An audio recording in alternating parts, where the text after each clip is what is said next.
Hi everyone, my name is Chelsea. Welcome to Little Mountain Ranch. Welcome to my kitchen. I'm really happy to have you here with me today. We are going to be doing some tomato processing today, but this isn't going to be just any old tomato processing. I have a new machine, which I'm about to show you in a minute, that is called a tomato machine.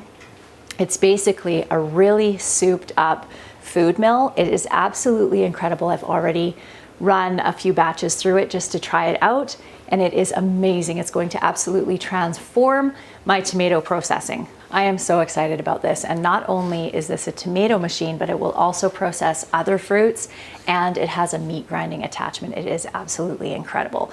So the first thing that I actually have to do before we get into using the machine itself is to separate out my red tomatoes that are ripening. Over here, these bins are filled with green tomatoes that have been ripening over the last week. What I normally do, because I usually have a large quantity of green tomatoes, in this case I had almost 400 pounds of green tomatoes, is I just set them in bins like this, and as they ripen each day I just pull the red ones out, process those, and then usually after around 2 to 3 weeks all of the tomatoes have ripened and I am able to convert those into sauce. I did make a couple of green tomato recipes as well, and I probably will maybe 1 or 2 more green tomato recipes before these tomatoes have all been gone through, but for the most part I am ripening them and turning them into a simple sauce. All of these tomatoes that you can see behind me here, I'll show you them close up in a second, but they are green tomatoes that are ripening to red. So when I picked them out of my high tunnel, most of them had a little bit of a blush on them, so they are at ripening quite quickly. There are many different ways that you can ripen tomatoes indoors. A lot of people suggest to put them in a paper bag, put them in a box with a piece of newspaper on the top of them. But I find that just leaving them in boxes like this, especially because they're right up in my kitchen, so I'm remembering to go through them every day so that I don't end up with a whole bunch of rotten tomatoes, which has happened before when I've tried this down in my basement. I find that this works just as well, especially if those green tomatoes have started to ripen before I brought them into the house. This is a really effective way to do it. So the first thing that I need to do this morning before we get into actually using this awesome machine is to divide out all the red tomatoes from the green tomatoes, and I think we're probably going to get a decent size box of them. I did the same thing day before yesterday. Yes, it was the day before yesterday, and I had 3 milk crates full of tomatoes to process. So those we ran through the tomato machine yesterday, and I've been cooking them down. I have 1 pot over here, and then my roaster oven is also filled over on my wood cook stove, which is right over there, and they have thickened into a really nice thick tomato sauce, so I'm going to be running those through my steam canner today as well. I also have a batch of onions that I have freeze dried in my freeze dryer that have to come out. I need to load my freeze dryer again, and then I think what we might do is head outside into this very foggy and frosty morning and do a little bit of harvesting on some herbs that I have left out in my garden that I really wanted to pick and bring up to the house. First things first though, let's get our tomatoes taken out of here. I find that tomatoes that are ripened indoors work really well for just plain tomato sauces.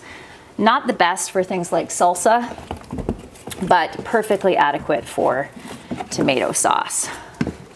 So I am starting to get a few of these that are getting a bit mushy, so I'm going to find something that I can put them in so that I can take them out. So I'm going to throw all the mushy ones in there, and then those can go out to the chickens, because obviously anything that is not awesome looking we don't want to can. I'm hoping that we can get enough for at least 1 batch of sauce. Doing it in the roaster oven overnight was absolutely fantastic because it cooked it down just perfectly. So this morning it is a nice thick sauce. It's much faster to do it on the stovetop like this, but it requires a lot more watching when it's on the stove so you don't end up scalding it. These little San Marzano tomatoes are really nice. They actually ripen up nicely inside and they retain some firmness, which is great. I am ready to have my kitchen back processing because the kitchen gets pretty much taken over all the way from around the end of July until the beginning of October. It's basically just a food preservation station, and I'm ready to have it back again. Oh, we're gonna have a nice batch of tomatoes here to be able to run through. That's awesome. You wanna be careful if you're using bins like this, that you don't have too much weight of tomatoes themselves on the top, because you will squish the ones that are down below and then they'll start rotting, which is what happened to one of my bins. Okay, that's a pretty good bin of tomatoes. So this is so amazing. So I don't even have to core them or anything, because that all gets removed when it goes through the mill. Okay, here it is, my friends. Look at that. Is that not beautiful? And just wait till you see how amazingly it works. This was shipped to me from a Canadian company, so I'll put a link to them down in the show notes below, and I'll also put it on the screen here for where you can get this in Canada. I'm not sure where you can get it in other parts of the world, but you could just look up the brand name. So it is called a tomato machine. This is where we're gonna be putting all of our tomatoes, and then there's a plunger for pushing them down through here. This is the mill part here, so there's an auger in there that pushes all of the tomatoes through. All of the meat of the tomato comes through these little holes, and then all of the skins and the seeds come out this part here. I have a pot here for everything to come into so that I can just throw this right on the stove as soon as it's full. This little guard here, this is a splash guard, definitely an attachment that you want. So you don't want to run a machine like this through dry, so make sure that you have it all loaded up. This is what the plunger looks like. It's helpful to plug it in.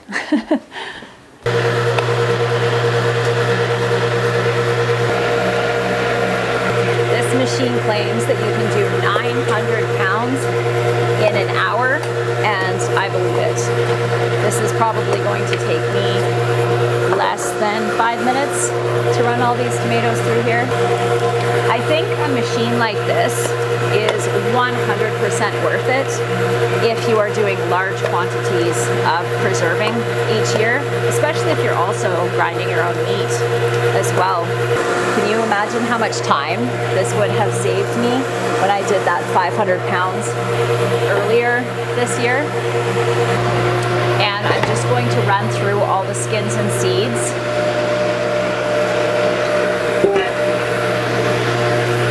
One more time to get all of the good stuff out. So this is just from running the skins through again.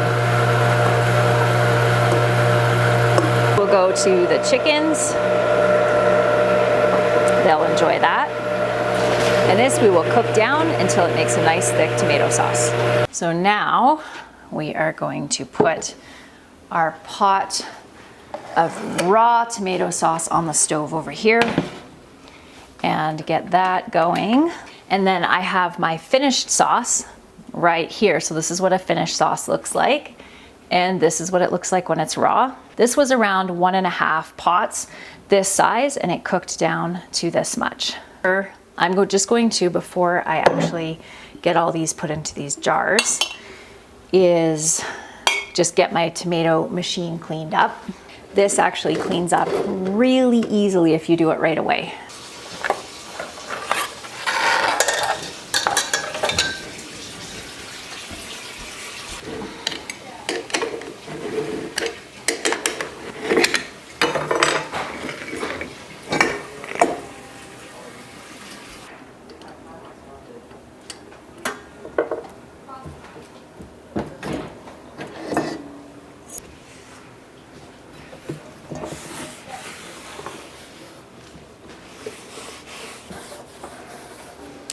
Less than a 10-minute cleanup time. So all in all, pretty skookum machine. Storing stuff like this is always a challenge because it's obviously a big piece of equipment and I'm only going to be using it a couple of times a year. So I have these really kick butt totes that we buy from Princess Auto. They're called Tactix. And they're super heavy duty because we live in an area that gets really cold in the wintertime. using just kind of basic Rubbermaid bins, unless they're that kind of flexible type of rubber, doesn't work really well, or plastic, because they end up cracking in the cold. So these ones are fantastic, these bins. We have been slowly but surely replacing all of our old cracked bins with these ones.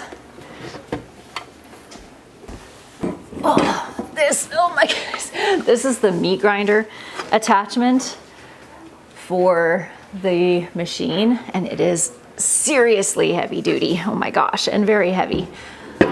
It is going to be an absolutely spectacular day outside. I can't wait to get out there.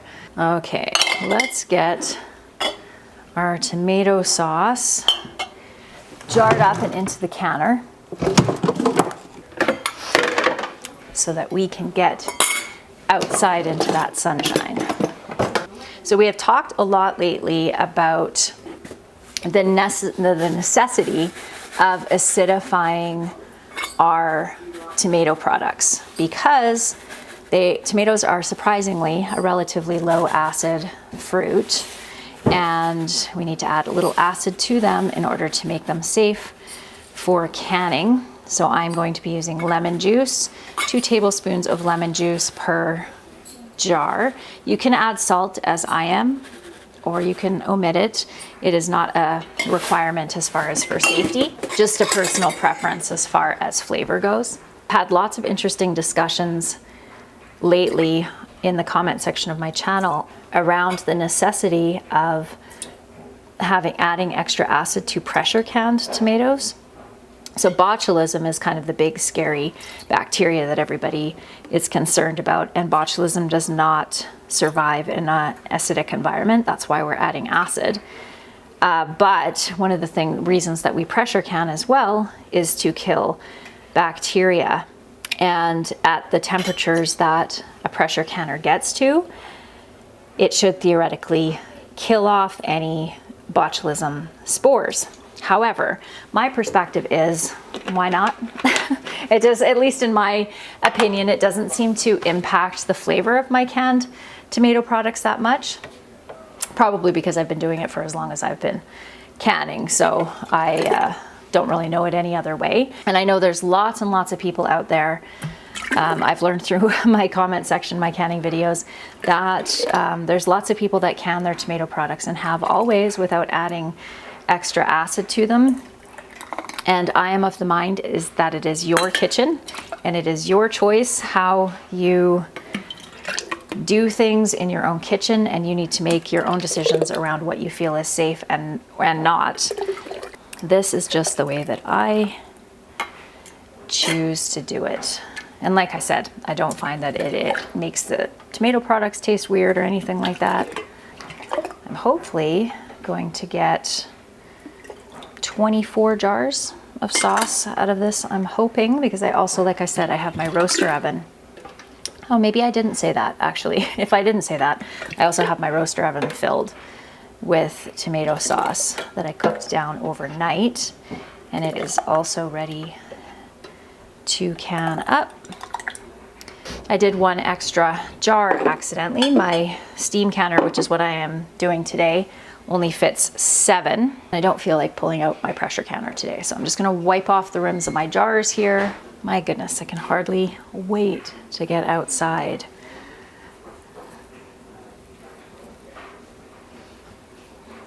I'm going to steam can these for 40 minutes, same for water bath canning. You can pressure can tomatoes as well. I am very close to the end of canning season. I know lots of people that like to can year round. I am not one of those people. I prefer to can usually from end of July to the beginning of October. I do love canning, but by this time of year, I'm ready to have a break from it until the next year, and then I kind of build up some anticipation for canning again. Where did I put the top of my steam canner? Okay, Dan's gonna keep an eye on that canner for me so that we can go outside together and harvest some herbs and catch you up on where things are at in the garden here in the central interior of British Columbia. zone 3B with around 110 frost-free days or so is what we get. So the garden is done for the year. We still have a few things, not much, left to pull out of the garden at this point, and we've had several hard frosts. By now, it's pretty much a perfect autumn day. You can see the leaves falling. Van's all covered in leaves there. This is the time of year that I start feeling a little bit behind because there's always so much to do in what feels like so little time. I have a few elderberries here to pick. I have some echinacea to pick, and I am going for the roots this year. Usually you want to wait until your plants are a couple of years old before you start harvesting the roots. Mine are 4, so it's perfect. We have this big, gigantic burdock here that I want to get some roots from. We have some comfrey over here that we're going to get some leaves from. I am definitely a beginner when it comes to herbs, but I have a very dear friend who is an herbalist, and she has recently written the most fabulous book, and it is basically a recipe book for herbal remedies with a lot of explanation, but not too much that it feels overwhelming. So I'm going to put a link for that because that is the book that I'm going to be using for making everything that I'm making this year. My friend's name is Jen, and she also has a YouTube channel called Serenity Hill Farmstead, so I'll put a link for that in the show notes as well, along with the link for the cookbook. Oh my gosh, it smells so good standing right here because there is this beautiful dill plant here. It smells absolutely incredible. There are still some flowers that I'm going to be able to pick off of this. Oh my gosh, it smells good. I was asking Jen about the best time of year to pick certain things, and she said anything that I'm picking the roots from after the first frost is actually a really good time to do that because a lot of the really good medicinal properties that are up in the leaves and the flowers go down into the roots. So that is going to apply for the burdock that we're going to dig up and for the echinacea. So as far as what's left in the garden to harvest, I have my kale here that I need to get harvested. I also have the celery root here, which I actually need to get up today because that needs to get into the root cellar. It will be damaged if the ground freezes. We don't have frozen ground yet, just frost. I have no issues with cows breaking into my garden throughout the entire summer because they have all this gorgeous pasture out here. But this time of year, there's one cow in particular that has found a way to jump the fences into my garden. He got in here twice. Fortunately, did not touch the kale, but unfortunately, he did eat my collard greens, which is really too bad. I was looking forward to those. Fortunately, I did do a little harvest on those, so I do have some blanched in the freezer. Our beautiful sunflower here is definitely done for. I did harvest a couple of flowers off of here to save seed from so that we can have lots of these gorgeous bush style sunflowers for next year. But the rest of these we'll leave standing until the birds have come and cleaned them out. As you can see, they've got most of the seed out of that one already. This year I did till my garden, but the previous 2 years I did a no-till garden, and I'm definitely going back to a no-till garden. I'm in the process of taking a Master Gardener course right now, and I'm learning a ton about soil health. Sorry about the background noise. Dan just turned on the compressor up in the shop. So what we're doing right now is pulling everything out of the beds and getting them all cleaned out. And then probably in about a week, we're going to cover all of these beds with a thick layer of compost. And then they'll be pretty much ready to plant in the spring. So you know what? I wasn't planning on getting all this celeriac, but I honestly had just forgotten it was here. So let's get that out first and get that into the root cellar.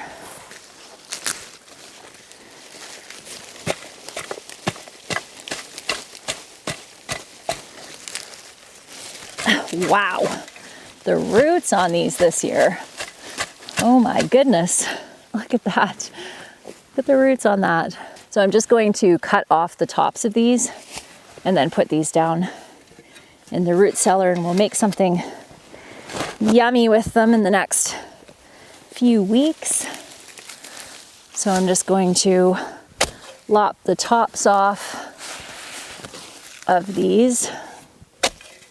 You can use the tops of these as well for like flavoring soups and things like that. But I have so much celery that it's not necessary for me for this year. Does anybody have any good recipes for these? Because like I said, this is only my second year growing them, and I hadn't actually cooked with them before last year, and I just used them in stew. A cute little pile of roots to go in the root cellar. Okay, I'm just gonna grab something to carry these down to the root cellar in, and take a peek on my onions, which should be fairly close to being able to come inside. Yep, they're looking pretty ready. So what I'm looking for is dry tops, dry papery skin. And I don't actually want to leave these out here for much longer because they are going to end up freezing. But that's not what I came in here for. I came in here to grab something to carry down these veg to the root cellar. I got to deal with these onions ASAP. I am going to be freeze drying a whole bunch of them, canning a bunch into French onion soup, and then the rest will go down into my cold room and be used throughout the winter.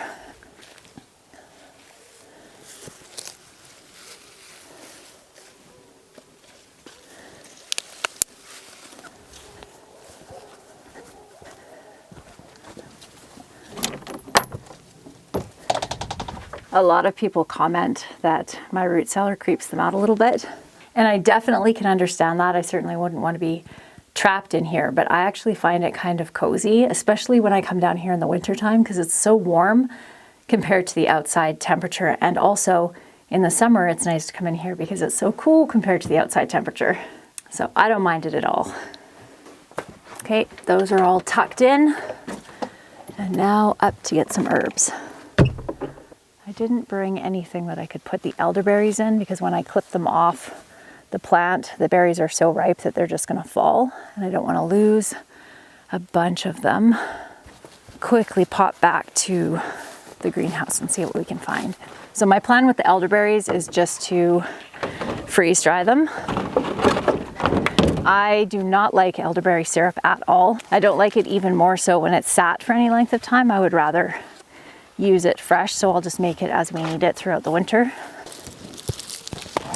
You want to wait and harvest elderberries when they're almost black. Last year, my elderberries were massive. They were over 10 feet tall and just beautiful and loaded. This year, they hardly grew at all, but they are a plant that prefers a fair bit of moisture. And we had a drought this summer, so that makes sense.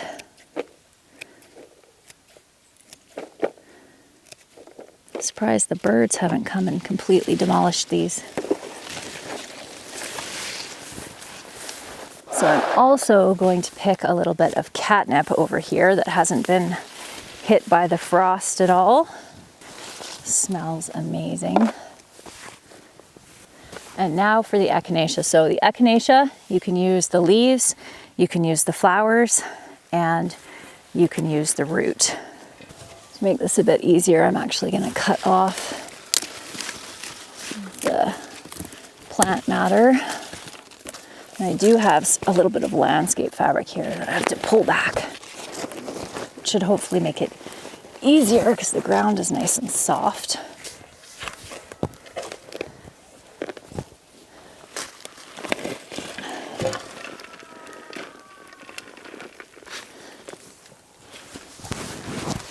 So there is echinacea root.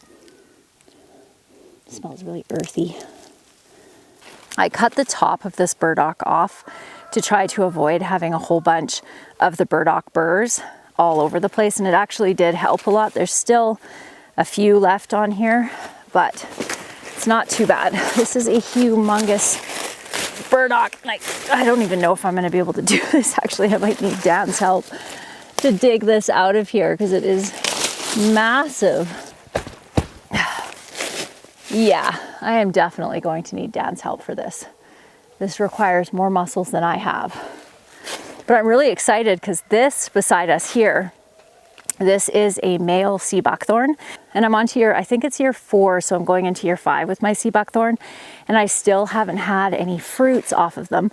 But you need a male and a female in order to get fruits. And my male died, I think it was the 2nd year that I had them. So I planted this little guy here, and he was just a little guy.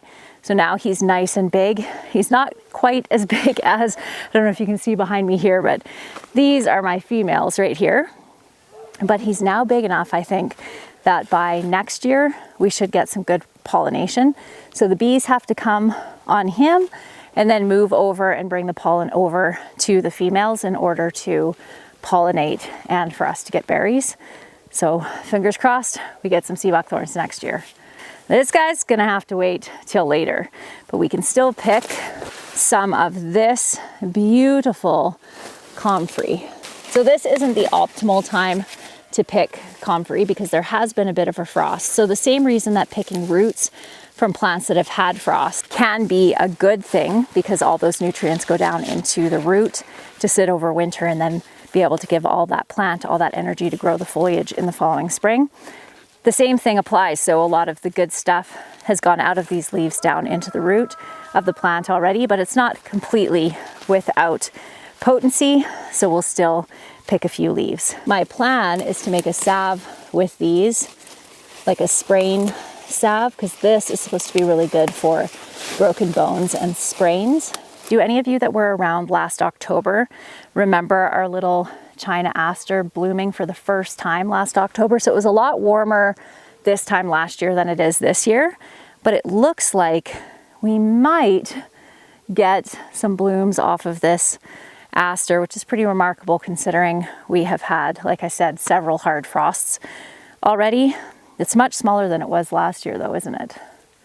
Okay, so we have elderberry, comfrey, echinacea root, and some catnip there. So I think that will do us for now. I'm just taking a quick wander around to see if there's anything. Oh, you know what? I think I'm going to grab some of these yarrow leaves, because this is a plant that's really good for stopping bleeding. So you can make a powder out of these leaves and the flowers that works kind of similarly to quick clot, which we do have in our first aid kit, but it'd be kind of neat to be able to make something natural that works as well. Like I said, I'm an absolute beginner when it comes to herbal things, so I am going to send you over to my friend Jen's channel to learn how to make a lot of these remedies and things that I'm going to make with these herbs. Because it's something that I don't know a lot about, I don't feel that I'm in a great position to share that kind of information here on YouTube. If you want to learn about it, Jen is your girl. Before we head back inside, I want to take you out for a wander with the cows and show you Fern, because she has turned into an even more beautiful calf than she was when she was born. She definitely has some brown Swiss in her, because she's looking a lot more brown Swiss the older she gets, but she just gets prettier and prettier. So remember when she was born, she was really blonde, like Honey, which I'll show you in a minute, who actually isn't her mama, but she looked just like her. Hello, Fern. This is Honey right here, and you can see how light she is. This little girl over here, hello, Fern, how are you? Hi, sweetheart. Oh, you're a sweet girl. You are so sweet. Look at how beautiful and unique her coloring is. She's just stunning. Oreo over here is looking pretty cute too. Pretty stocky little calf. Hi, bud. Still not friendly, one bit. Let's see if he'll smell my hand.